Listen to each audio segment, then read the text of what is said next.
Today, we're going to be talking about actually work and inclusion in the age of disruption.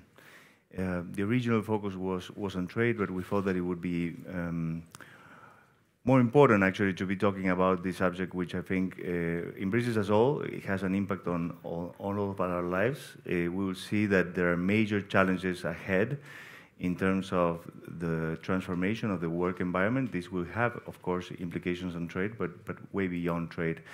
So today, I'm honored to be joined by two amazing speakers.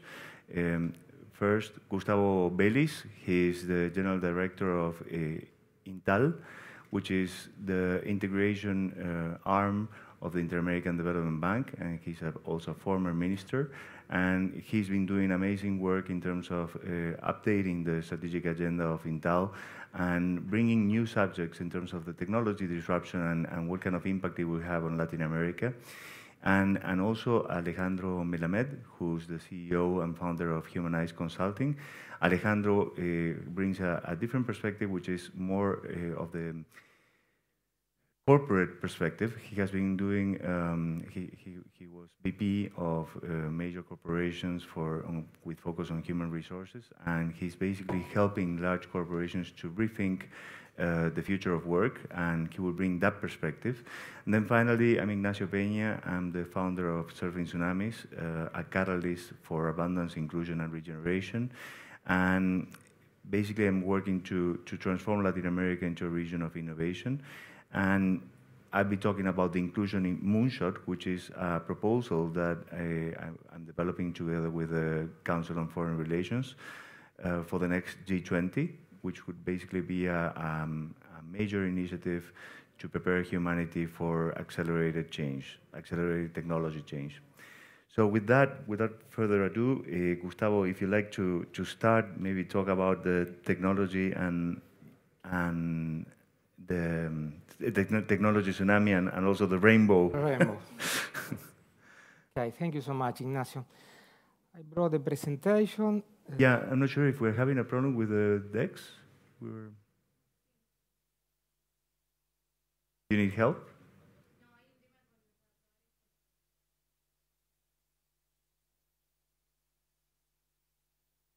Okay, let's put it on the laterals. Saca las laterales. Sí, si puede ponerla de atrás, mejor. Si no, las laterales.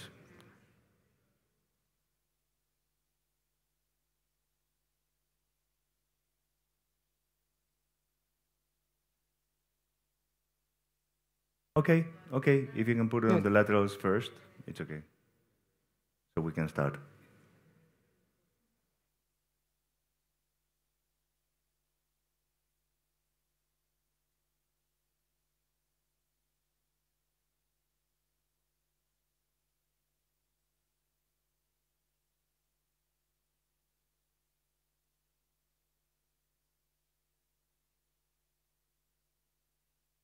Is part of the technology tsunami. Yes, it always happens.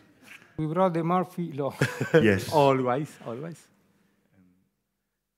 actually faculty at Singularity University, which is focused on technology innovation, and actually this happens all the time. If you click forward, you have your presentation. One more slide. Ahí está, está la del costado. Ahí está. It's here, okay. So thank you so much, Ignacio. I am very honored by this opportunity of sharing with you and with so respected colleagues from Argentina some of the main findings of the research that we have been conducting at the Inter-American Development Bank and in our Institute for the Integration of the Latin America and Caribbean. My presentation will be talking about the tsunamis and the rainbows, the fears and the hopes regard this very interesting and very important topic within our region. Let me start by sharing with you a cartographic metaphor. In times of the old ages, when the explorers needed to identify the unconquered lands on a map, they used to draw the image of a lion on those spaces. The lion, the monsters, those very symbolic animals, or very symbolic animals, were the equivalent to the new technologies of today. In that times, the lions, the dragons, the monsters were symbolizing the fears, the dangers, and the unknown of the new frontier. In our days, we are facing, or we are dealing with a similar sort of lions and monsters. Our people in Latin America are fearing with respect to new technologies. Augmented reality, 3D printing, artificial intelligence, singularity dreams, machine learning, deep learning, all these new exponential technologies are representing the same fears and the same hopes that the old technologies and the old advances, technological advancements, were representing in the old times. For one point of view, we are all contemporaries of three different ages in Latin America. We are living in the 19th century age, because Latin America is showing the highest level of violence in the world. And we are the most unequal continent in the world. 30% of our population is living under the poverty line, and about 50% of the workers are working in the informal sector. But from the second perspective, we are also living in the 20th century, because we have an unfinished level of development with a highly concentrated economy in the raw material and in the commodities sector, and highly vulnerable to the external shocks and international prices, with a very low level of diversification. But from the third point of view, we are living in the 21st century as well, because Latin America has 6 tech unicorns, has thousands of entrepreneurs, have plenty of innovators that are trying to reach the new frontier of the technological development. Though our region has the lowest level of investment in R&D in the world. We have only 0.4% of our GDP devoted to the investment in the R&D sector and field. I will be sharing with you 2 of the analytical works that we have been conducting at the INTAL and at our IDB. The first one has to do with the huge public opinion survey that we have been conducting over these last 3 years. It has been developed through 60,000 public opinion surveys, face-to-face surveys, reaching 18 countries, and trying to better analyze the relationship between new technology, innovation, and the have several graphics. Ahí está, mira, ahí parece. Okay. So perhaps I can stand up. Okay.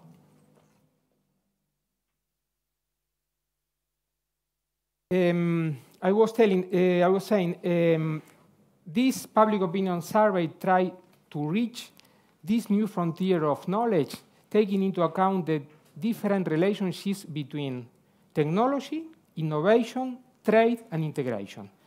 Again, has been focused on more than 60,000 public opinion surveys across 18 different countries, Latin American countries. What are the voices of the Latin American telling us? There is a bunch of mixed feelings: anger, fear, and hope. I will start by anger. The Latin American inhabitants are expressing a deep level of dissatisfaction with democracy. These are very worrisome figures. Some 5 out of 10 Latin Americans express a level of high level of dissatisfaction with the way through which democracy is working nowadays. If we saw at 2010 figures, we can see that the level of indifference between democracy and authoritarian regimes was 16%. This level of indifference has been growing until to 25% in 2017. So there is a growing level of dissatisfaction with democracy, a worrisome level of dissatisfaction with democracy, and also there is a very worrisome level of indifference when the choice is between democracy and authoritarian regimes. This is the inequality gap of Latin America. Only 21% of their inhabitants believes and considers that their governments are ruling for the well-being of all. In other terms, almost 8 out of every 10 Latin Americans are feeling that their governments are ruling in favor of a small group of rich people. You can see the trend of these very worrisome figures too, between 2004 and between 2017. We have some peaks in 2011, but the general trend of this dissatisfaction is not new, but is incredibly worrisome too, while we are considering the inequality gap of our region. As a consequence of these two previous slides, we have a high level of lack of trust in our institutions. Only 15% of the Latin American trust in the political parties. Only a quarter of them trust in their judiciary power.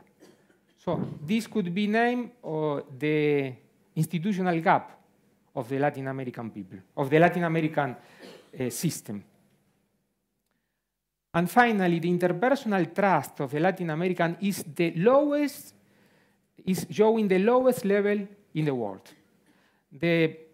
For taking a comparison, Europe has a level, an average of interpersonal trust of 40% of their inhabitants. In Latin America, only 14% of their inhabitants trust each other. So this is a consequence of the inequality gap, of the institutional gap, and also a consequence of the democracy that is not working well in our region. This is the context within which the technological tsunami is coming. So we have to take into account this data that is happening on the ground of our countries. The second mixed feeling, or the second feeling, is fear. Most Latin Americans feel like the old horsekeeper that was facing the emergence of the automotive industry at the beginning of the 20th century. So robots far away. They don't trust in the technological change. They don't trust in the technological change, at least as a driver of social inclusion. Fear. We have been conducting several questions that are addressing these topics. 4 out of 5 Latin Americans think that science and technology are a threat to employment. Robots far away. Only 24% of our inhabitants only trust that these exponential technologies, such as artificial intelligence, will be able to bring or to create more jobs that they will be destroying. We have been asked to the Latin Americans about their propensity to take advantage of several technological advancements in their daily lives. Look at these figures. 77% of the Latin Americans will not travel on autonomous cars. only 10% of them will be open to consider to eat artificial meat. And only 22% of our inhabitants will be open to consider to undergo surgery managed by robots. But incredibly, also there is room for hope. Latin America has an intangible capital, an extraordinarily important asset in a world that is discussing the Brexit, that is discussing fragmentation, that is under the menace of xenophobia and a lot of political turmoils. Look at these figures. Latin America is showing almost exactly 77% of support to regional integration. The difference between the countries, but we are betting for the regional integration. In times of fragmentation, in times of nationalism, in times of destruction, of the risk of destruction of the regional institutions, Latin Americans are betting for the regional institutions, for the regional integration. In economic terms, but not merely in economic terms, also in political terms.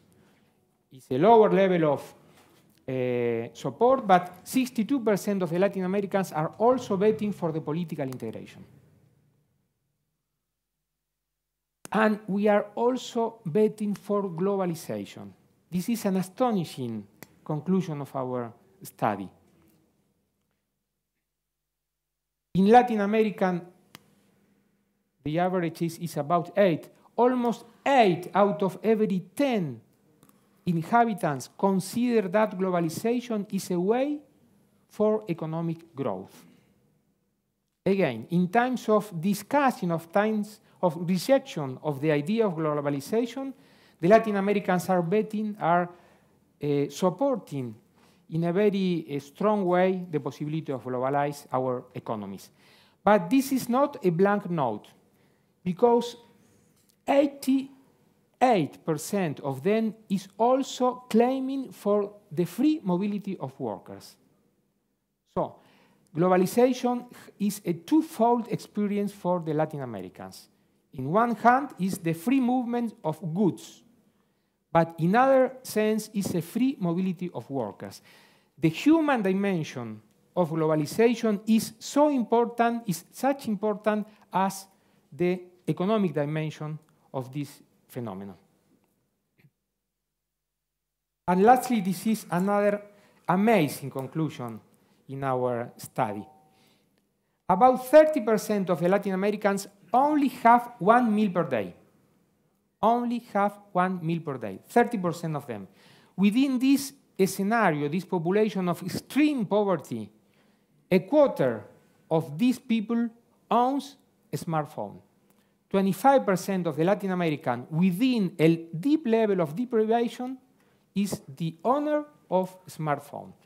So this is talking about how even the poorest among the poorest are considering technology as a driver of social change, as a driver of new opportunities.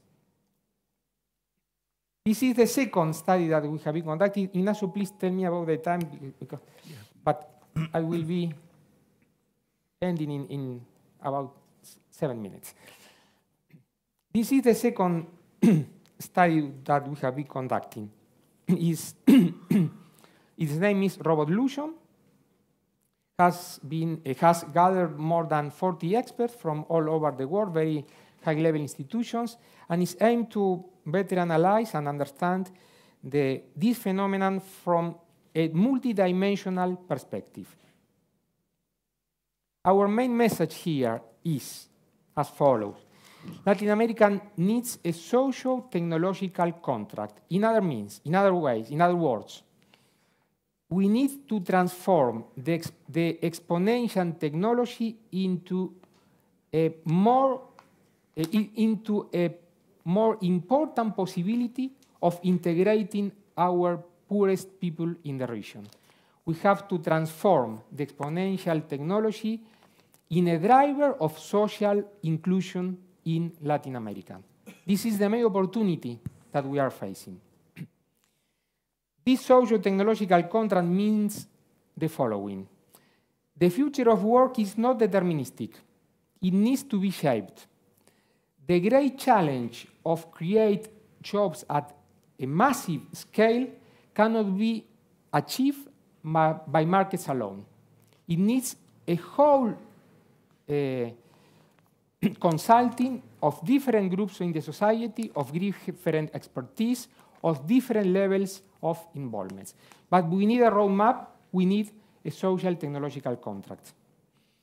The task of creating jobs at a massive scale is a thorny, costly, complex, uncertain, and challenging task in our region. Because of that, we are talking about tsunamis and rainbows. On the dark side of the moon, there is several concepts that are very familiar for you or for all of us.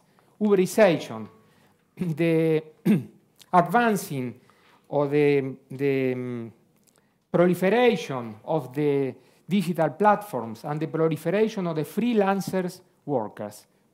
Polarization, the hollowing out, the emptying of the middle, the average is over, like many economists name this new phenomena. The killing of the medium-skilled jobs, and the reshoring. The reshoring brings us a very clear message. The competitive advantages of our economies, only based in cheap labor, don't exist or doesn't exist anymore. We have to be able to reach another sort of competitive advantages in our economies. On the bright side, we have the possibility of bringing new technologies to avoid accidents, to avoid dangerous jobs from our workers, to lowering costs in our production, and also to improve the trade among our countries. Let's see this case, the case of the automotive industry. The automotive industry is for sure the most important industry in Latin America. Is giving jobs for more than 3 million people. We have researched in the case of the automotive industry, and we found a very interesting conclusion, a very interesting finding. Those countries that are representing 40% of the global trade in this industry, Germany, USA, and China, has been incorporating robots at a pace of 17% per year. It's a very high level of automation. But they have been producing a productivity effect because the auto part traders, the auto parts manufacturers within 49 different countries found that for each 10% of increasing in the automation of the central economies has been an effect of the 2% in the growing increasing in the trades between the central economies and the auto parts traders and manufacturers. So this is showing us a clear effect, a clear positive effect of how the automation could bring into Latin America also an increasing level of production is in the auto part sector. These are the 3 key elements of the social technological contract that we are talking about. One is reliable metrics, the other one is tech diplomacy, and the third one is STEM ×2. Start by reliable metrics. This is a very important issue. Between the apocalyptic forecasts and the technocratic utopia, there is place for scientific knowledge in our region. We need more room, we need develop more room for more empirical evidence with regard to all these topics. There is a lack of empirical evidence. We have to be able to build more robust metrics on this regard. I should say that the statistical system has been designed to register the physical economy. The statistical system all over the world is not prepared to better register the digital economy, the digital flows among the different countries. So we have a black hole on this regard. So we need to overcome a new form of data spaghetti ball. Those familiar with the issues of international trade are talking very frequently about the spaghetti ball.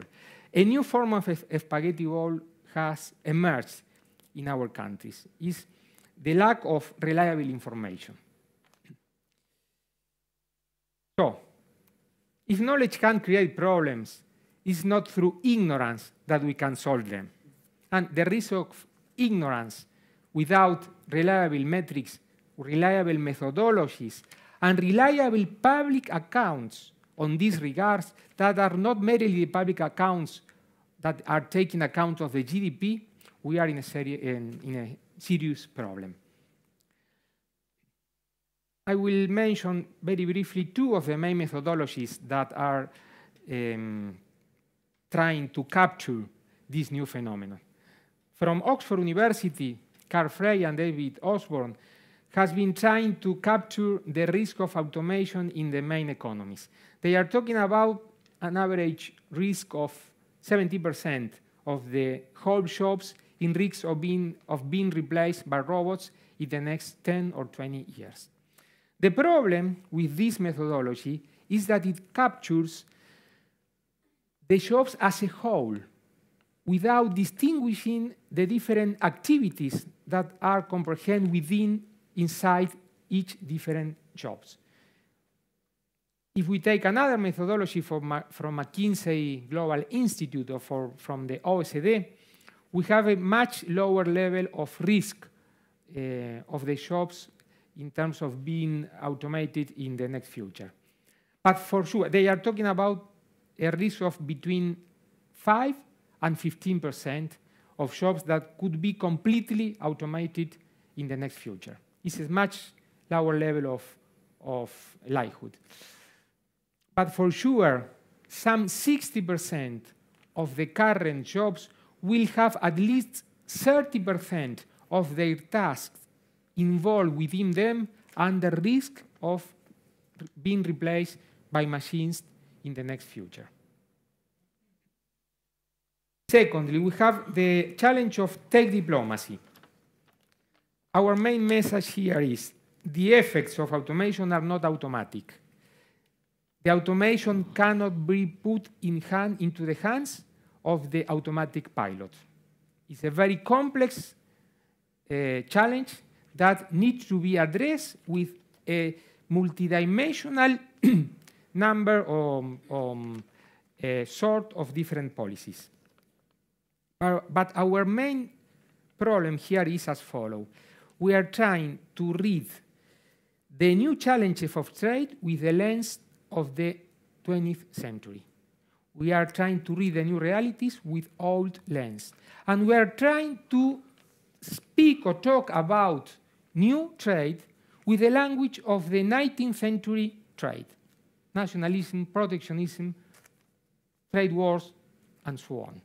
So, I always mention the case of Denmark. Denmark has recently appointed, for the first time in history, the first ambassador to Silicon Valley.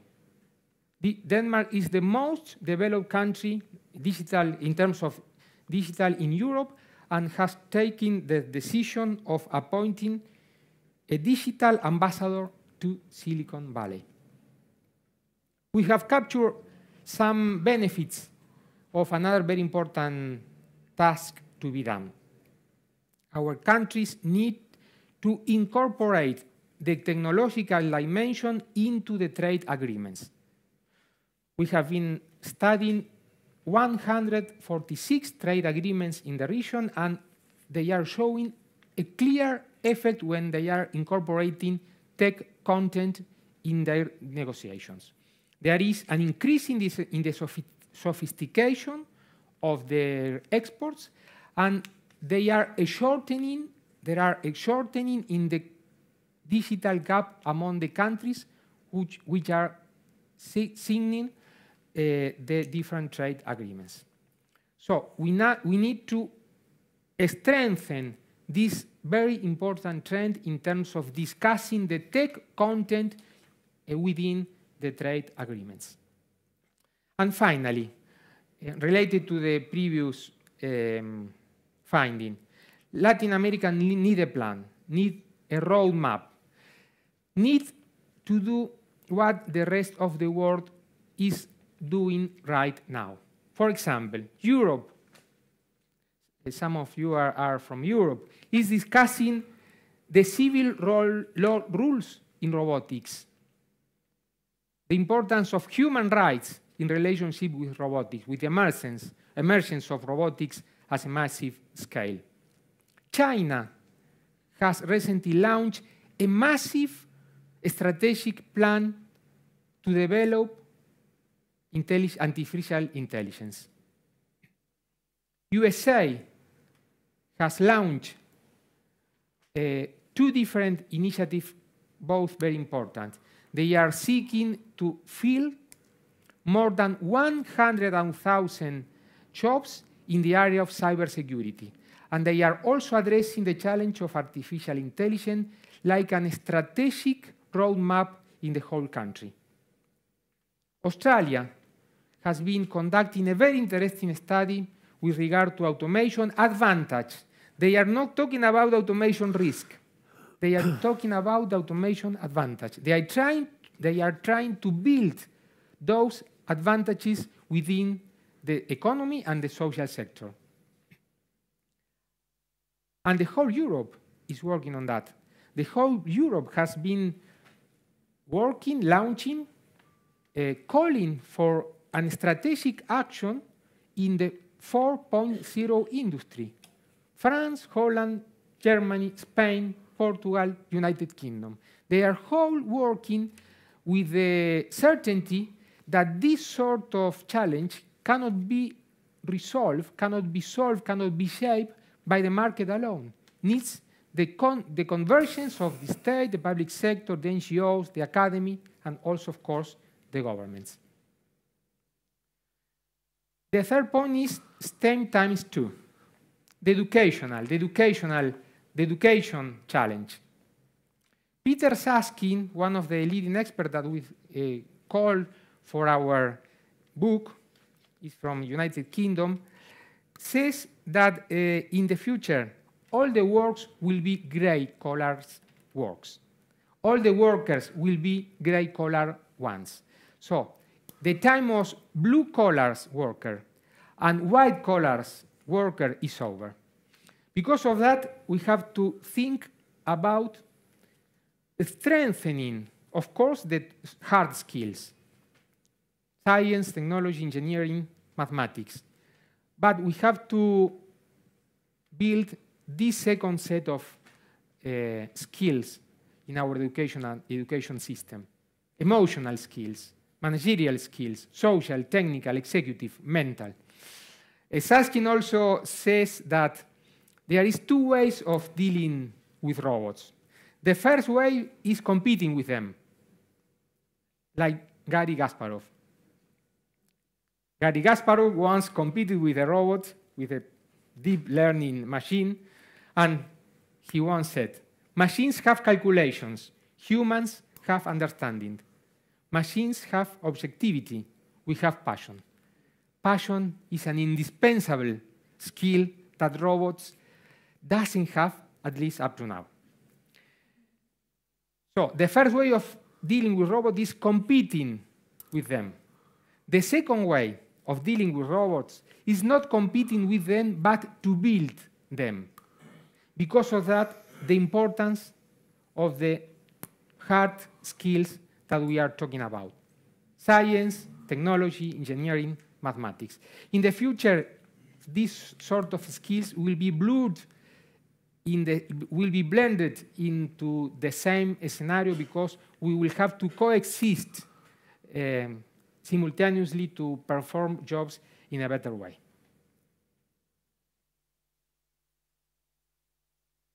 my final message here is we have two options in our times. The first option is to listening to the monsters, to the roaring lions, to the lurking new creatures that are menacing our future. The first option is fear, is passivity, is stay paralyzed without no reaction before this new sort of technological and exponential change.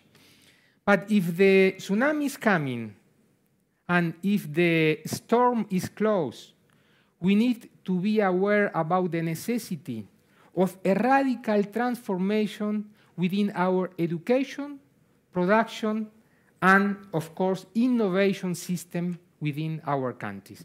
Instead of fearing for the lions and for the new technologies that are coming, we should to be able to discover the new bunch of new jobs that will be coming and that will be coexisting along with us as human beings. Let me mention some examples as my final remarks. For example,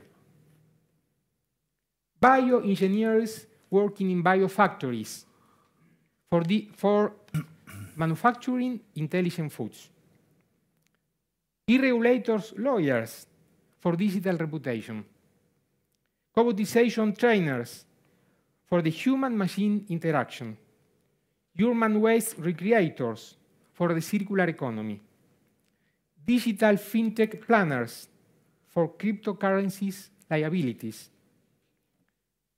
E-tech nurses and e-tech doctors for the tech medicine in the care economy, an extremely important global service for Latin America.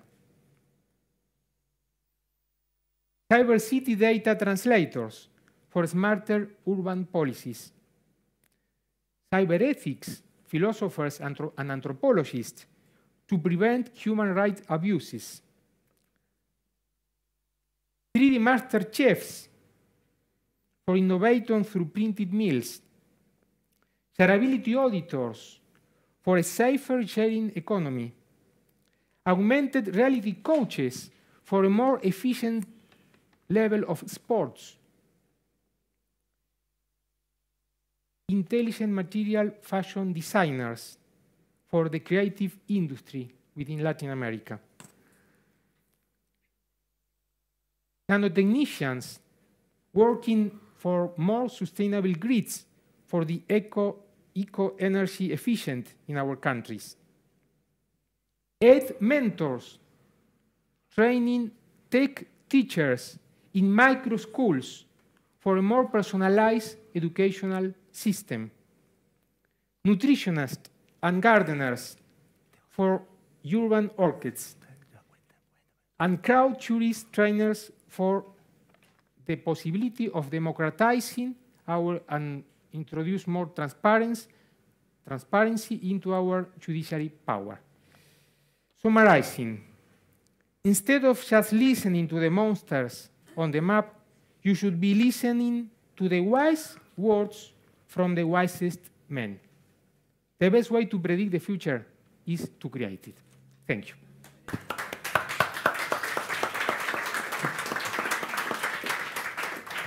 Gracias. Okay, so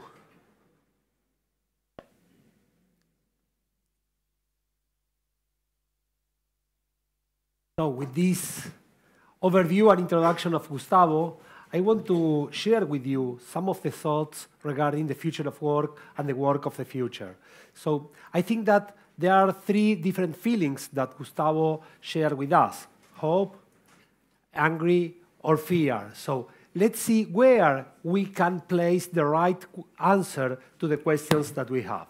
So to summarize all the different trends and tensions that we are dealing now in the near future, that are the future is the present and the present is the future. Now it's very confusing. So I will share with you a short model that Michigan University launched recently that they say that we are facing different changes in social, technical, economic, political, environmental, and demographic. And if we put all these things together, this is part of the tsunami that Nacho will share with us after my presentation. So I think that Gustavo mentioned several of the changes and the trends that we are looking for. So now I want to share one picture. If I tell you, okay, WWDC 17, what do you think that is? What do you think? What is this? This is very new, this is 17, but what do you think that is? Who wants to share his or her answer? Nobody? The World Cup. The two first are worldwide. Yes, this is easy. This is very easy. And the last two? No, Developers Congress. This is the Congress where all the developers of apps for our telephone meet together in the month of June in San Jose, California. And I want to share with you now the message of the president of Apple, that he started the convention with this message for all the population, the 5,000 people that assisted to the Congress. So I want to share with you what was the presentation that he shared. Volumen, por favor. Sorry, let's start again. Muchachos, volumen. Dale. Oh, 1 second.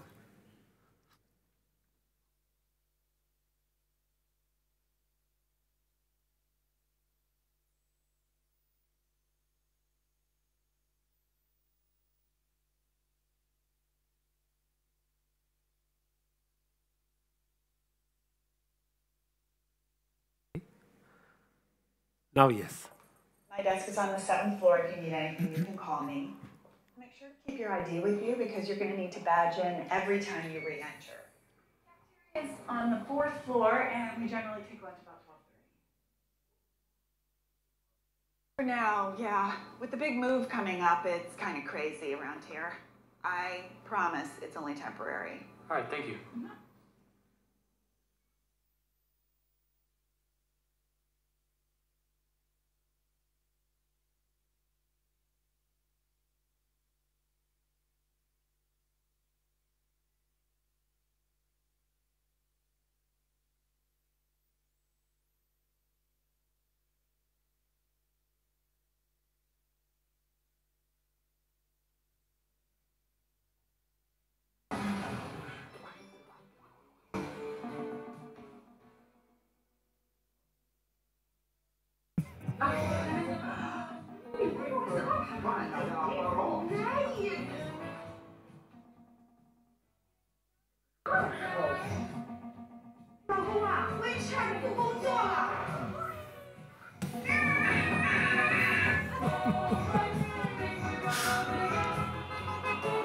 Puede pasar.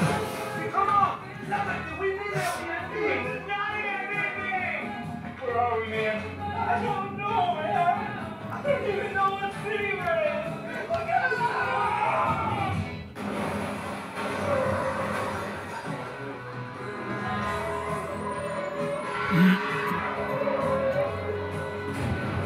World leaders are declaring a global state of emergency until the app situation can be resolved.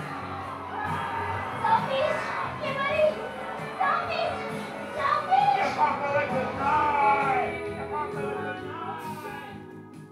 Okay, who wants to go first?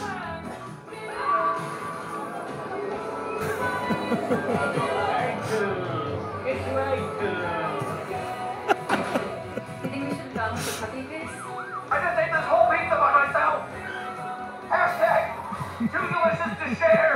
Hashtag pizza emoji. Our meal too, right here, y'all. Hashtag instant food. Brian, looking for Brian. Hashtag does anybody want a slice?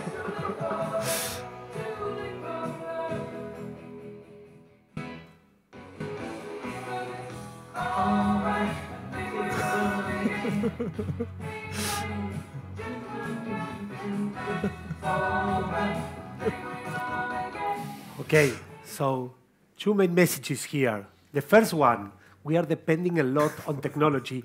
Every single thing that we do every day in every place of the world. But the second main message is that every single person makes a difference in our world.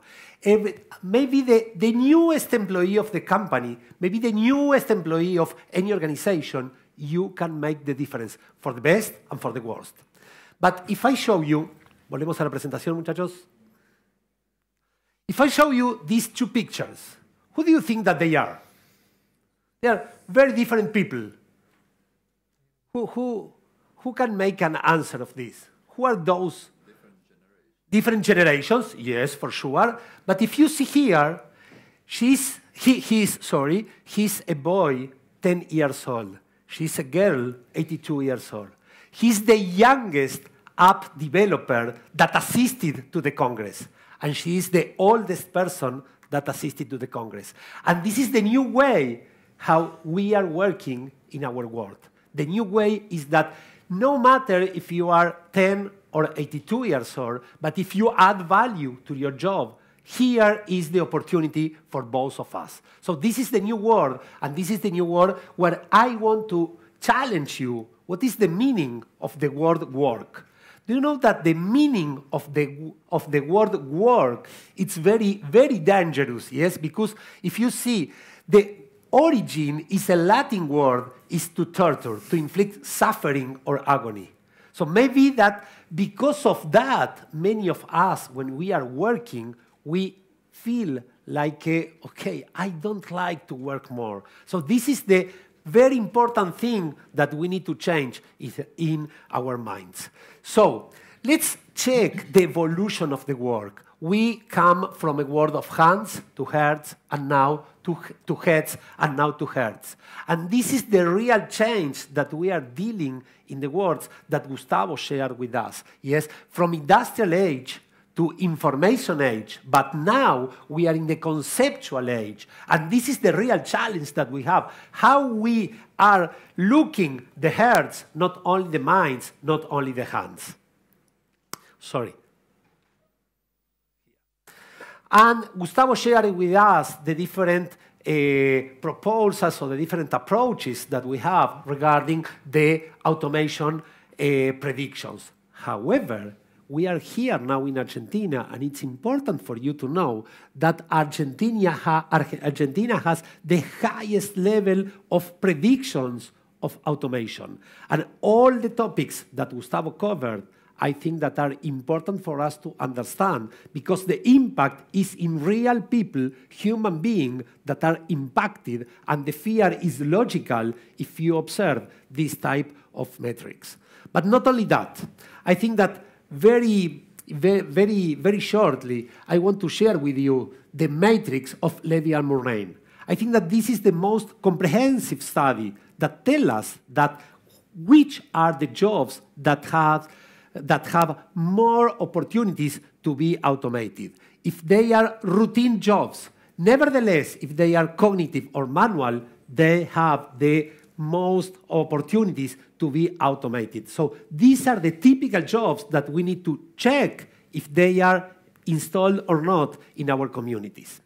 And Gustavo, exactly, we are very aligned. You know that we work very closely, and he mentioned a lot of the different jobs that we are predicting that in 10 years we will have in our countries. So here are several examples that are very, very aligned with Gustavo's proposal. But not only that, I think that we need to look for one thing that is very important, is the meaning and purpose.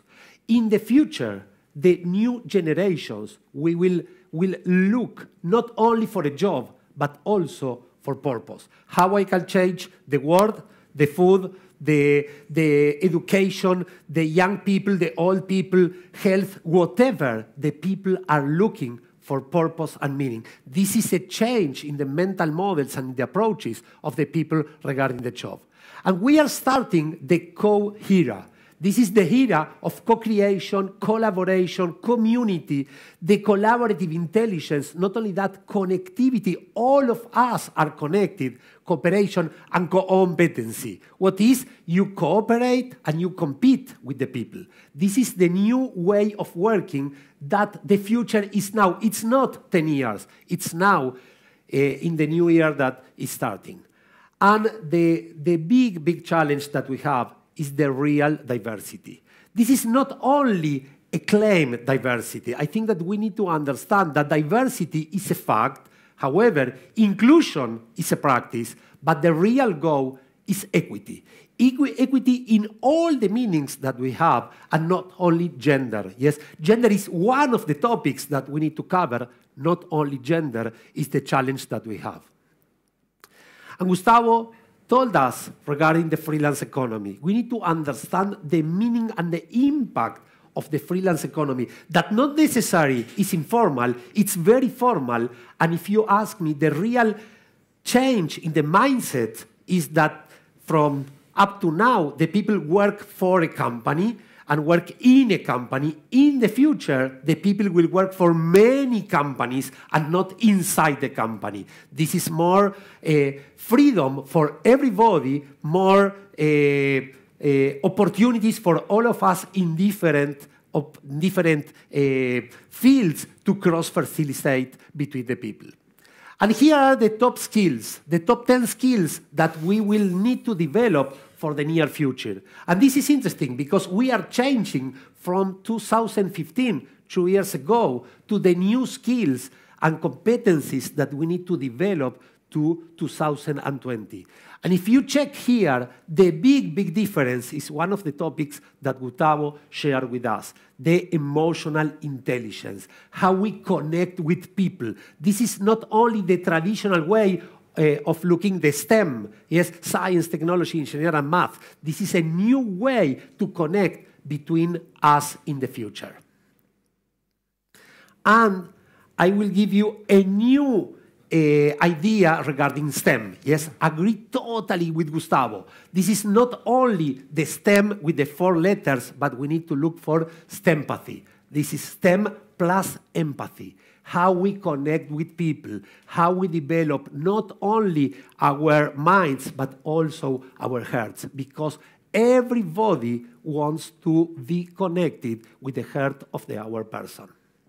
So, just to close and moving forward, a couple of ideas how we can put all this together and make an offer to all of us and look for opportunities and the hope that Gustavo shared with us. The first concept that I think that it's very important from now on to try to apply to all the countries, to all the economies, is the golden triangle. How we work together, the government, companies, and civil society, trying to find the right solutions to everybody, not only for myself, not only for you, all together working in the same goal. We have several experiences now with the universal basic income, like example in Kenya. Maybe one of the ways. My personal approach is that not necessarily solves all the problems that we have, but maybe one of the ways that we find to try to solve this type of solutions. But I think that this is the most important, how we can make companies more human. I think that as technology grows, humanity grows. Every single minute that we work in the companies, in the organizations, we need to look for the opportunities to put together humanity and technology. This is not or humanity or technology. This is together trying to find the right solutions. And we will start working in ecosystems, how each company, each organization brings new small organizations working together and interconnecting the different ecosystems that we have. This is not only a company working alone, the other company, the third organization. We need to work all together and interdepending one with the other one. And for every single person, we need to think on employability. The difference between employment and employability is that employment is having an employment today. Employability is the ability to have employment today, tomorrow, 5 years, and 10 years. And we need to think always in beta, always in beta, always learning new jobs, new abilities, new competencies for the new challenges that we have in the world. And being aware of our own ground. Nevertheless, where do you work? The most important thing is that you have your own ground and your own capability to develop your own skills and the skills that all the world needs in the different moments that you are living. Just to close, yes, think that we have the tsunami and the rainbow. We will have a lot of ideas, so we need to think which is our attitude against this type of situations. So now, there are several experiences that we can learn a lot. How to put together sustainability, freelance economy, inclusion, network communities, everything together with projects that add value to the world and to each single person in the world. Not only that, we have the opportunity to purpose alignment, global talent, plus innovation, putting together for very challenging goals that we have. But why not try to think like this? So my proposal is that we are the people we are waiting for. All of us have an enormous opportunity to add value to the world. So let us be the actors, not victims of the futures. So let us be the actors of the future. So I am sure that we can not only change the reality, we can also be a real people that change the reality of the world. Thanks a lot. Thank you very much. Okay, thank you very much for the wonderful presentations. I'm going to build on these presentations and talk about an inclusion moonshot, which I think is a possibility. Why not use the power of all these technologies to create a future of inclusion? And it may seem impossible, but look at this picture. It's an Earthrise. It's a picture from the moon, okay? And it was inspired by one person who basically, or a few people actually, who basically said, let's go to the moon. And they did it, and it seemed impossible, and now it's reality. And I think that we can do the same thing. We can harness the power of all these technologies to create a future of inclusion. Basically, we're living, as we have heard, in a time of accelerated technological change. It's everything from renewables, Internet of Things, biotechnology, nanotechnology, robotics, artificial intelligence, self-driving cars, all these kinds of crazy things. And it's going to have a massive impact on employment, as many experts have forecasted. And the impact on Argentina is huge. It's about 65% of the jobs with high probability of being automated in the next 20 years. And when you look at the impact on China, 77% of the jobs, you understand that it's not just in the margins of the world, but it's also at the core of the global economy. And I think that the debate has centered on automation, but automation is actually the tip of the iceberg. Actually, there is a lot more beyond automation. For example, one thing is evaporation, job evaporation. So, for example, when you have electric cars, the machinery that goes into, the mechanics that go into an electric car are much simpler than in an internal combustion engine car. So that's not that the engines are being automated, that's just that the mechanics are simpler. You have two small engines and you don't have all the gears and all the things that were needed in the past. So all those jobs are gone. And the same thing happens in other fields. So take, for example, culture meat. Okay, yes, we're going to be producing culture meat, and it's going to replace jobs, but it's not automating the jobs. It's just that they're going to be produced in bioreactors, and there's a lot of efficiency along the value chain that is going to disappear. And then Uberization or precarization, we're going to have people, we already have people across the world competing with each other like never before. So today, next door, we're talking about trading goods mostly, but we're, I mean, right below our noses, what's happening is that you can hire anybody for a fraction of the cost of what it would cost you in your local market through a freelancing platform. So, for example, when I wanted to gather all the data about a website, I asked for some friends to do this in Argentina, and they said, of course, and we'll do it for a special price, and we'll do it in a month, and it will cost you $1,000 with a discounted price. And then I went to freelancer.com, and I got it done in 24 hours and for $37. So 1,000 versus 37. 1 month versus 24 hours. And today, anybody of us can basically hire people from around the world, and competition for designers, for programmers, for everything like this is totally global, and you can really extract incredible conditions based on that. And then you have displacement. Basically, we're talking about super productivity. And some people, I mean, we know that the most powerful combination is not just artificial intelligence, but artificial intelligence plus a human being. Okay, so then we're going to have some workers that are going to have these incredibly powerful engines before the other people have them, and they're going to basically have huge super productivity, and they're going to take the jobs from other people, okay? So that's not automation, but that's sort of human-enhanced or tech AI-enhanced productivity that will have an impact on the most vulnerable people on Earth. And then we have stagnation, which is another important thing. We live in a world of secular stagnation.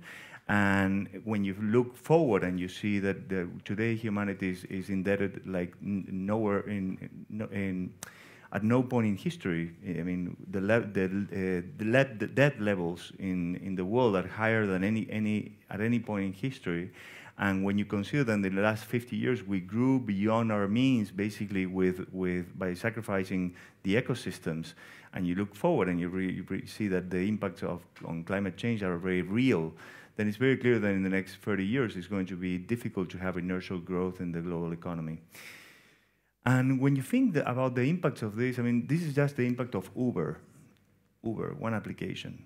Add to that all the other technologies, all the other impacts, and basically you're talking about a very serious impact on our economy in Argentina, but I think that this is a global issue. This is what happened in 2002, after 10 years of people bringing in new efficiencies and privatizing companies and laying out people. And I remember having discussions when I was working at Booz Allen and Hamilton. What are going to happen with the partners? What is going to happen to all these people? And they said, of course, that the labor market is going to take care of them, and it didn't.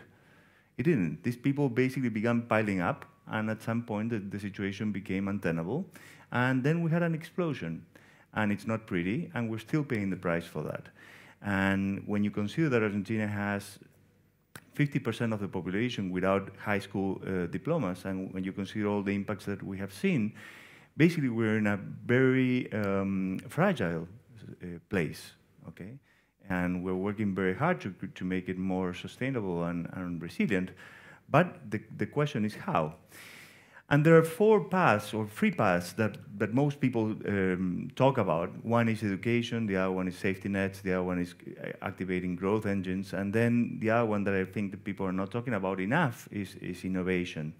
And education, of course, is very, very important. We have to educate people for the 21st century, and I've been working with the Center for Curriculum Redesign to think about the future of the global curriculum, not just in Argentina, but actually in the OECD countries. But the pace at which the education system, even in the most, is evolving, even in the most advanced economies, pales with the speed of the technology revolution. So just to give you an idea, last week, Google's DeepMind announced that a new algorithm or a new system that they created called AlphaZero basically learn to master free games, not just Go, but also a Japanese strategy game and chess. But the speed at which it did that is amazing. Just to take one example, it mastered chess in 4 hours. In 4 hours, it learned by itself, only knowing the rules of the game and playing with itself, without watching any historic game, it learned to beat the most sophisticated chess system that humanity built over thousands of years of playing chess and thinking about chess. 4 hours. There is no chance that our education system is going to respond quickly enough for this. We're selling pipe dreams when we're saying that with education we're going to be responding to this technology tsunami. No way.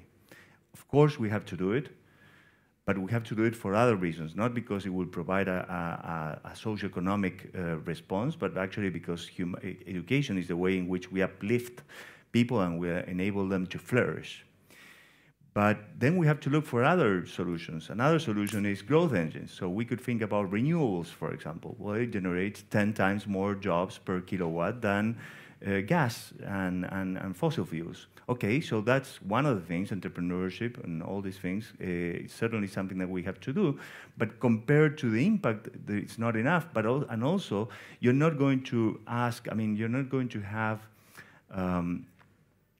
quickly or easily enough truck drivers or taxi drivers adapting to all the jobs that we were talking about for the future, right? Like, I don't know, AI, whatever. It's not going to happen. Those people, are going to have to adapt, and they may be 50 years old, and they don't have the tools.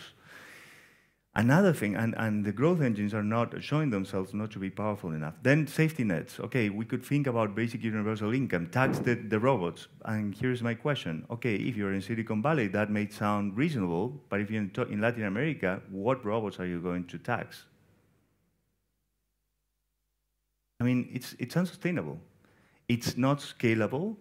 And again, it's like a pacifier. It's basically saying, oh, no, everything is going to be okay. It's not. And then we have another option, which is innovation. Why not use the power of innovation, all these amazing technologies, in order to create a game-changing movement? Of course, this means unsettling a lot of businesses and a lot of interest, but I think that unless we do it, we're going to have a big problem.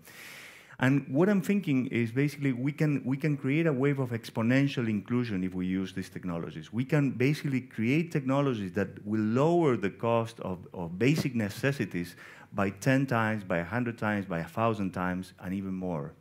Just to give you an idea, and also we can create technologies that empower people to become more self-sufficient.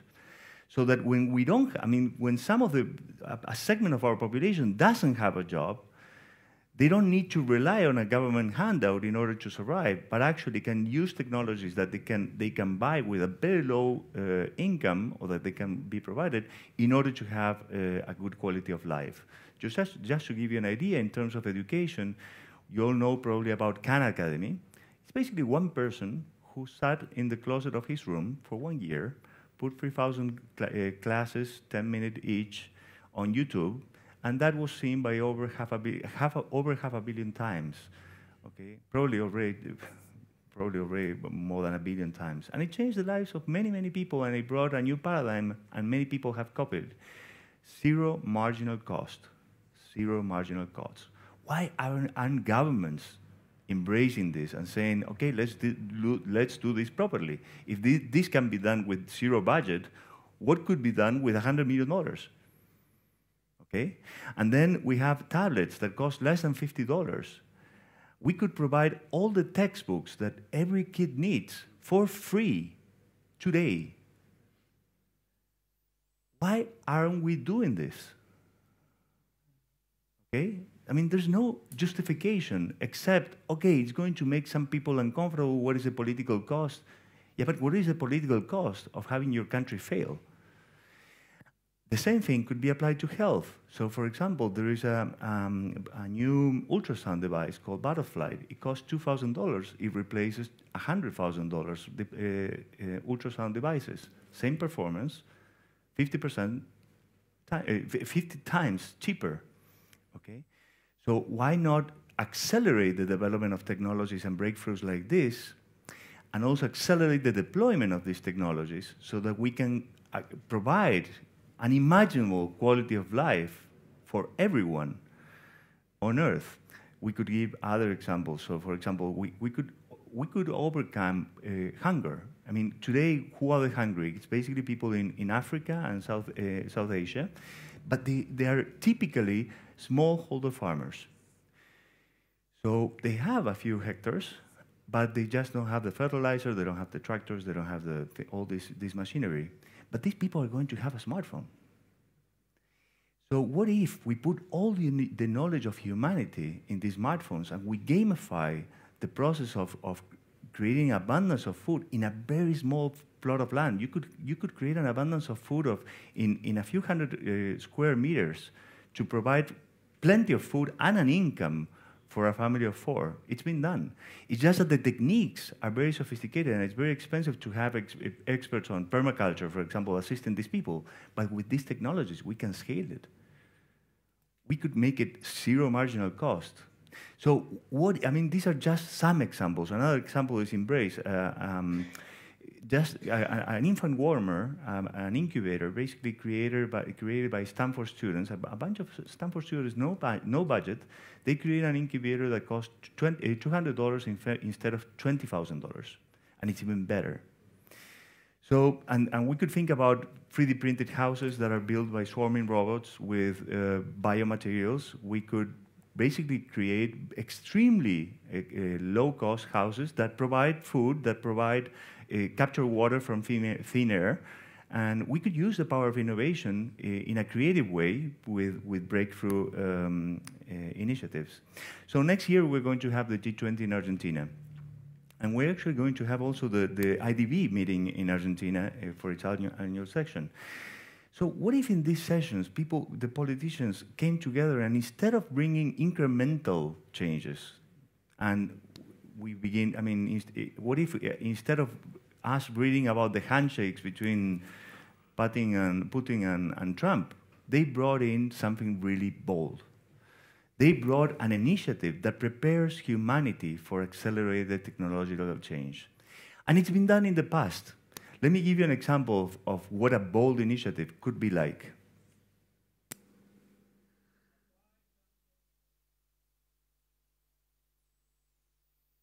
¿Pueden subir el volumen?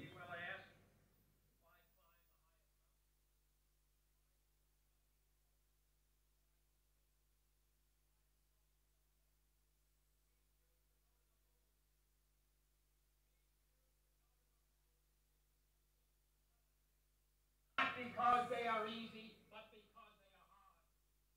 Because that goal will serve to organize and measure the best of our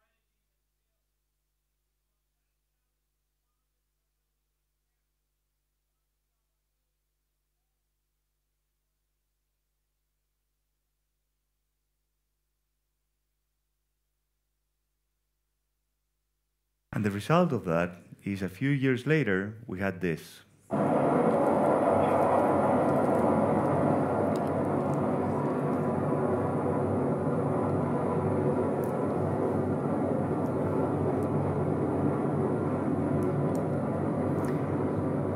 And a little later, this.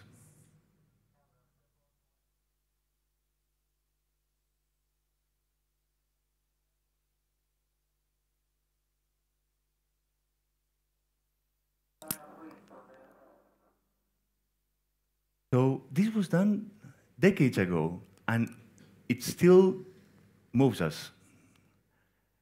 I dare you to find a speech like this. I dare you to find an initiative like this that will inspire people 50 years from now. But this is possible. And we have the challenges ahead of us. It's just a matter of committing to making big change happen. So what would an inclusion moonshot? Let's think about an inclusion moonshot, an initiative, a 10-year initiative, multi-billion-dollar initiative to prepare humanity for accelerated technological change, with focus on preparing the most vulnerable segments of our society, so that we show our empathy on scale. What would it look like? For example, we could create a network of DARPA-like agencies around the world. DARPA is an agency that has about 200 employees and a budget of $2 billion. And its basic purpose is to create defense technology. It was created after the Sputnik scared the US government, and they said, never again we're going to be surprised by these kind of technologies. Okay, fantastic. So, but what was the impact on humanity? One, internet. The other one, GPS. The other one, self-driving cars. And then Siri and voice assistants. These are 4 of the many technologies that change humanity for the better, even though the purpose was defense. What would happen if we had agencies that were focused on making inclusion happen at scale? Why are we spending a few $1 billion on this? And we don't need to wait for everybody. We could start locally. We could start in Latin America. This is something, I mean, we spend in Latin America $28 billion in research and development every year. What has come out of it? I mean, every year. Let's think about an impact like this. Nowhere near. So we could spend, if we spend $10 billion, 10% of our, in Latin America, 10% of our R&D expenditure on these kind of initiatives, radical initiatives, then we could have massive change. The other one is we could create competitions. So last year I worked with XPRIZE, an organization created by Peter Diamandis. They basically led the private race to space. They created a $10 million prize for whoever sent a rocket to 100 kilometers into space, and with a crew of 3 people, twice in 2 weeks. And that basically got Virgin Galactic started, and that inspired a series of billionaires to get starting to go to space. And today they have a $30 million prize to go to, for whoever sends a robot to the moon, and that does 500 meters in the surface of the moon and sends a signal back to Earth. And there are several teams that are near launch, basically, to win that prize. So together with 35 people, we basically created an initiative, and we designed a competition that we presented with Kimball Musk and with the support from the president. Unfortunately, somebody else came with $40 million, and they sort of took the attention away. But basically, the proposal was the abundance games, the inclusion, the Olympic Games of innovation, innovative inclusion. Okay? So imagine if every 2 years, people around the world gather to celebrate innovation that changes the game. Okay, and that prepares humanity for this fast-paced automation. Another thing that we could do is matching funds. We could amplify the signals of the private sector or NGOs. We could say, look, if, for example, Google is willing to spend a few $100 million on making Project Loon a reality, and that is going to enable the world to have access to the internet for free, okay, for every $1 that you put, we put another $1. If you create a startup that does something that is amazing, fantastic. For every $1, we'll put. If you create a venture fund that is focused on addressing basic necessities and making them at least 10 times cheaper, for any startup that you invest in, we'll put another $1. The management cost for that is very, very nimble, very, very low, because you're basically just amplifying what the private sector is doing. We have a T20. We have a B20. Why not have an I20, an inclusion 20? Why not have a forum where policymakers, universities, all the people who care about this, instead of forecasting the future of jobs, get together and prepare humanity for this? Let's stop talking. Let's stop predicting. Let's build the future together. Let's create a forum where we can discuss these things. And something that we could do is also create, for example, one policy that could come out of this is social work, okay? Why not inspire the youth, just like Kennedy inspired people to think about, not think about what the country can do for you, but what you can do for the country. Let's imagine the Peace Corps on a global scale. Imagine our youth going to helping the most vulnerable people in our own countries and also in other people's countries. Let's remind ourselves that it doesn't work if we just think about ourselves. We need to think about common good. Let's inspire our youth to think about the most vulnerable and find hope in the fact that they are working to make the most vulnerable better off. And we monitor with amazing precision what's happening with weather patterns and what's happening with currents, for example. But we're not monitoring, as Gustavo was saying, with high precision, what's the sentiment of people around the world? What's happening in terms of inclusion? Why not have, for example, for all the vulnerable people, a patch that measures the nutrient, what is the level of hunger that they have? I mean, we could measure the glucose level, and this could be transmitted through the internet, and we could have a precise picture any point in time about who's hungry where. So that if anybody wants to help, look, it's Jose, and he's across the street. He's hungry. Go out and help him. Or we could have, of course, more ambitious initiatives than that. But what I'm saying is we could have an observatory. We could have, we could track what's happening in terms of this challenge, real time, with high precision, and observe what are the best practices in terms of policy making and what's working and what's not. And these are just some examples. And it may look impossible, but I don't think it is. I don't think it is.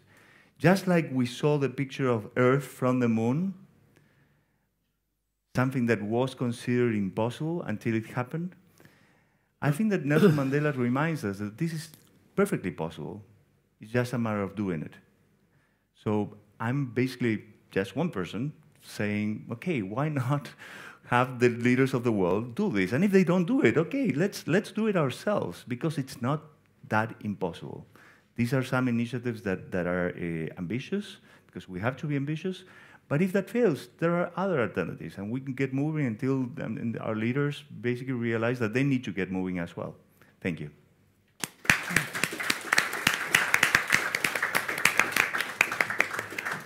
Okay, so let me open the floor for Q&A now.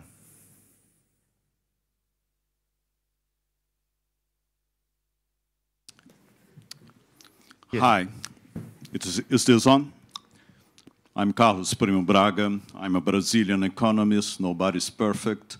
I used to be at the World Bank, and I was a person who created a program called InfoDev almost 30 years ago.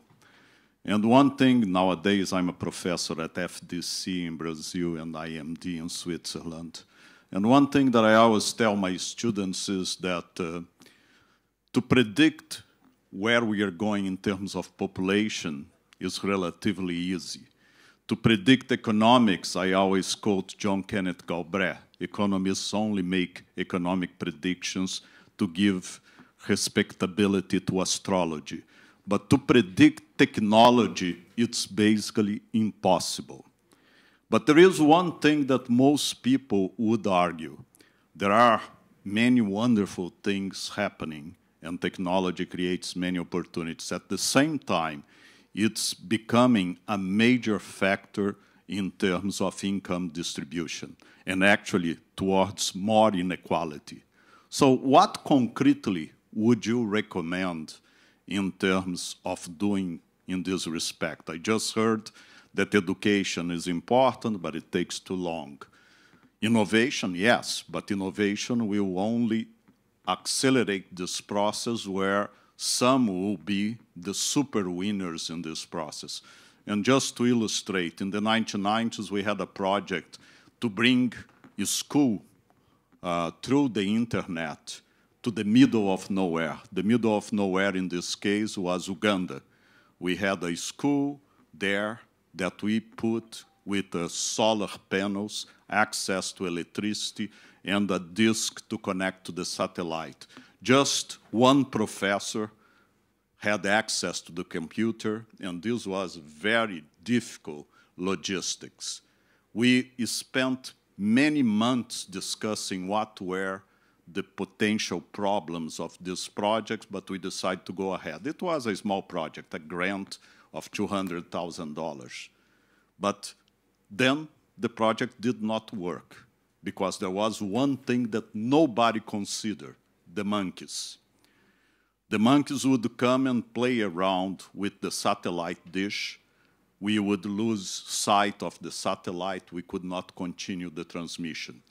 Then the guy who was the manager of the project had a wonderful idea to put a kind of jail on top, a cage on top of the satellite dish, so that the monkeys would not disturb the position of the satellite dish. The monks got very pissed. They would climb on the cage and piss through the cage into the satellite dish. We had corrosion, we had to stop the project. So my question to you is, what are the monkeys that are going to disrupt the technologies so wonderful that we are talking about, or are we sure what is coming in the next 10, 15 years? I would say in terms of technology, I think that some things are fairly easy to predict. And I mean, one is technology is accelerating, and there are clear indications and numbers that show that this has been a very stable trend for the last over 100 years. And I would say that also the future is here with us. It's just not evenly distributed, as has been said by other people. And basically, you can look at the future by looking at what technologies, highly disruptive technologies, that are out there and are beginning to diffuse or propagate in an accelerated fashion. So it's not possible to predict with precision what technologies are going to exist, but there is possible to predict that it's going to be very, very disruptive. And in terms of what should be done, my answer, I'm looking forward to your answers, is it's an inclusion moonshot. It's basically a bold initiative led by governments, and if not by civil society, to basically prepare humanity and put innovation in a broad sense, not just technology, but innovation in terms of policy making, in terms of how we react and how we collaborate also, and how we deal with monkeys. At the service of the most vulnerable segments, because there is a huge margin in imperfection. These segments are not consuming, and then the market is not focusing on them. So we can basically create incentives to address these market imperfections. Yes, I agree, and I think that we need to speak about the monkeys and to put the monkeys on the table and not behind the scenes, because I think that several times we speak about a lot of things, however, we don't consider the real monkeys. And in my opinion, the biggest monkeys are the relationship between people and people. This is very simple, but we need to make dialogues and to have the real conversations that we need to have. These are the real monkeys for me. Just a point about the productivity gains that the robotization implies for the society. The main issue here is how, or through which means the productivity gains are shared among the different actors of the society. And we have different ways of sharing the productivity gains that comes as a result of automation and robotization. The first one, once we reach an appropriate level of automation, is to hire the wages of the workers. The second one is to lowering the prices of the products as a consequence of automation. The third one is to work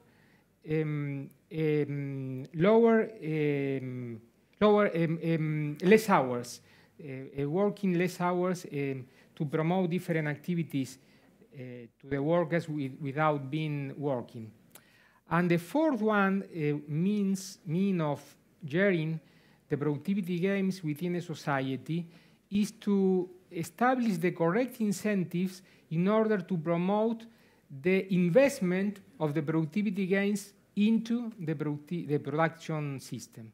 So that's very important. It's very simple, but we have countries where the productivity gains are moving abroad and are not reinvested in our economies. So we have to be able to build some simple but very difficult set of incentives. And I think that we don't have to talk about technology. We have to talk about innovation, like as Ignacio was telling us, and he's bringing.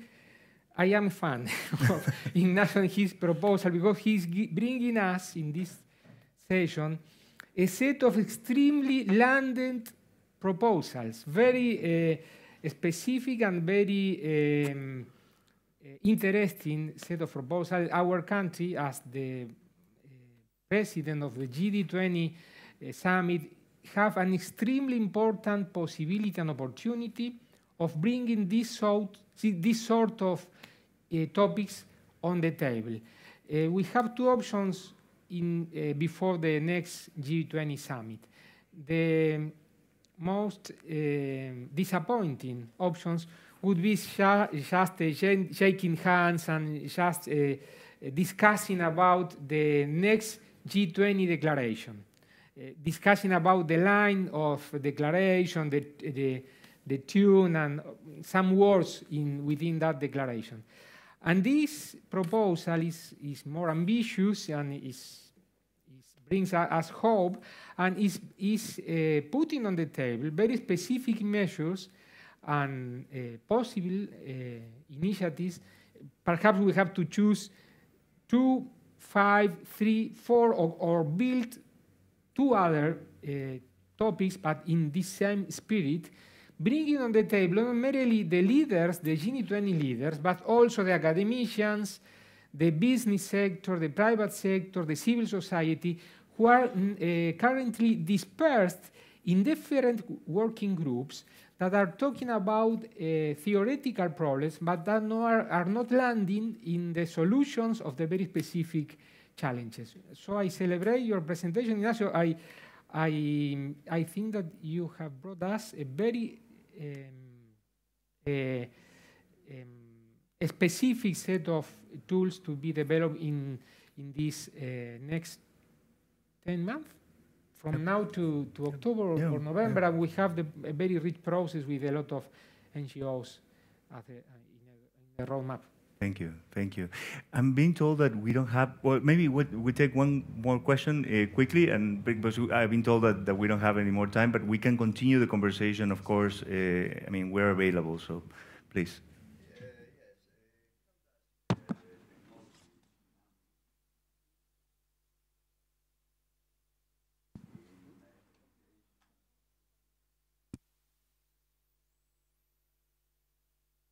Yes, for example, the way through which Latin America is performing the PISA assessments are extremely poor. For give you just 2 examples, 48% of the Latin American students were unable to understand basic tests, and 62% of them were unable to perform basic and simple calculations. So our starting point, we have a humanitarian crisis in our education system. But I think that has to do with the fact that we're not focusing enough on engaging our children and really focusing on making education exciting for them. Education is extremely boring. It's not relevant because it drives to standardization and to jobs that won't exist, frankly. So we're preparing them for a future that doesn't exist because it's too hard for us to make change happen, which is, frankly, a shame. But the other thing is that I would say is this is what we're talking about. I think all of us share is technology is a big feature of what's happening in the world today and what will happen in the future, but we're all talking about a human-centered agenda. So I think that we would all agree that we shouldn't be focusing on technology as sort of the driver or even the main character. I think that the key thing is technology gives us the tools to create a better future, but it's empathy, it's love, basically, and a concern for each other that will really heal the earth. So that's where we should focus. The same line of Ignacio, for example, we could develop within Latin America the industry, the software industry for the education system in order to better personalize the education adventure, focus on the children, focus on the best way of performing the education curriculum, and so on. And of course, we have to think about the teachers. But the teachers, for example, as developers of a new industry, or software industry in the education industry as well, would be a big opportunity for our education sector in order to diversify the way through which they are working today. Yes, and last comment, when you speak about education and technology education, it's not only for kids. You need to teach people all the life. Exactly. Lifelong, yes, and it's very important because we need to re-educate a lot of people in our countries. And we should start with taxi drivers and truck drivers now. Yes. Now. So thank you all for being with us, and it's been a pleasure.